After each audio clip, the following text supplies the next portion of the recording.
Des apports de sel alimentaire supérieurs à 12 grammes par jour ont clairement été associés à une augmentation de la tension artérielle. À l'inverse, de nombreuses études ont montré qu'une réduction de la consommation de sel réduisait les chiffres tensionnels, en particulier chez les personnes hypertendues.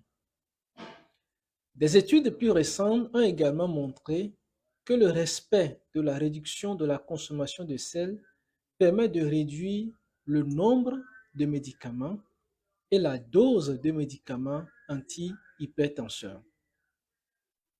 Chez la personne hypertendue, les recommandations actuelles sont de 5 grammes environ par jour. Alors cet objectif est difficile à atteindre sans accompagnement et sans des conseils spécialisés. Et cela d'autant plus que près de 80% du sel consommé, c'est du sel caché dans les plats préparés, dans les conserves, dans les fromages, etc.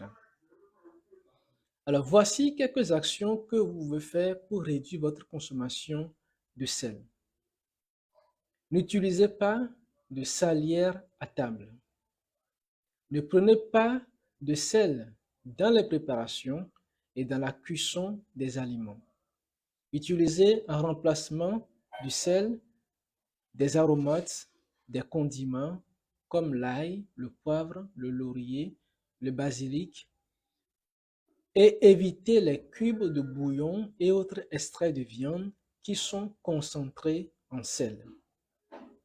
N'achetez pas de sel de régime. Ils sont la plupart du temps constitués de sel de potassium. Ils font mauvais ménage avec de nombreux médicaments antihypertenseurs courants. Réduisez au maximum les repas préparés du commerce ou du traiteur, parce que le sel est généralement utilisé en excès dans l'industrie agroalimentaire en raison de son effet d'exhausteur de goût et de son faible coût.